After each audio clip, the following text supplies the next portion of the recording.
This was submitted by Cedric, and their disclaimer just says, ouch. All right, so we got ouch.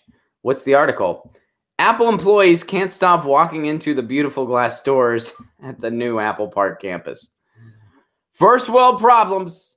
It turns out when a company loves glass buildings and also creates devices for hours of addictive personal use, sometimes it ends up with injured employees who are too distracted by the products to notice walls.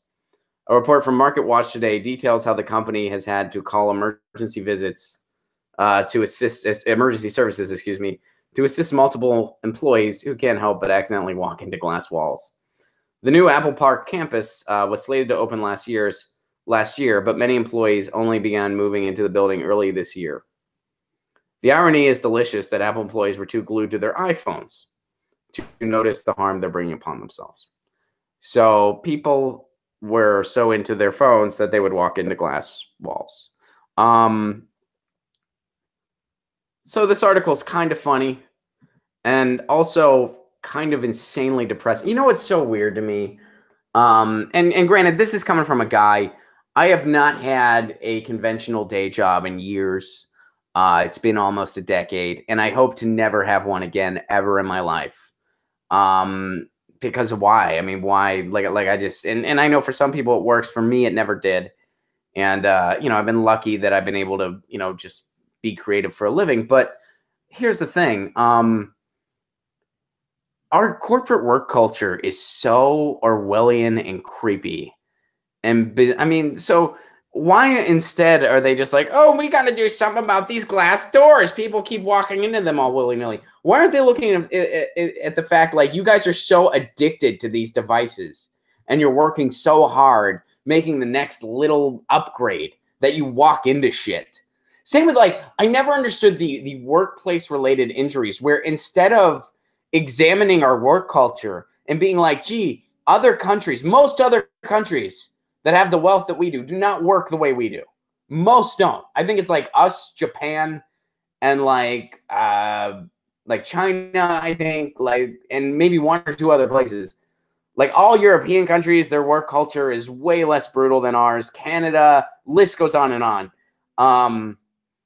And they work, like people, I mean, I hear people in the States sometimes being like, well, they have no work ethic over in Europe. No, that's actually a gross racist thing to say. They totally work and they work hard, but they have a way better work-life balance than we do. Way freaking better. Way better.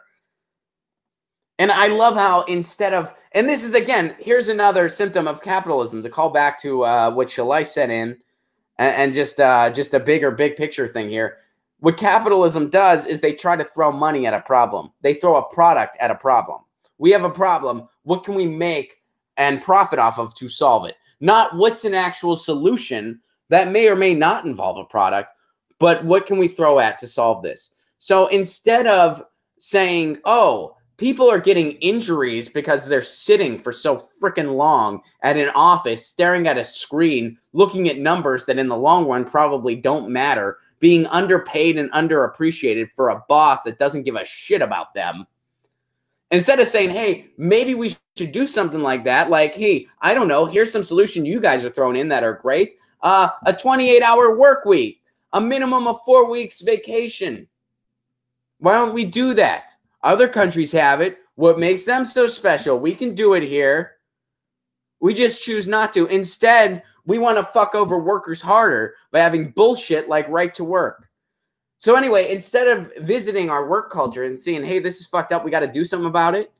Why don't we have like an optional walkabout, like an optional 15-minute walkabout every 2 hours? People are actually more productive when you do shit like that, by the way. If you fucking get up and move, a lot of studies show you're actually more productive when you sit back down to work.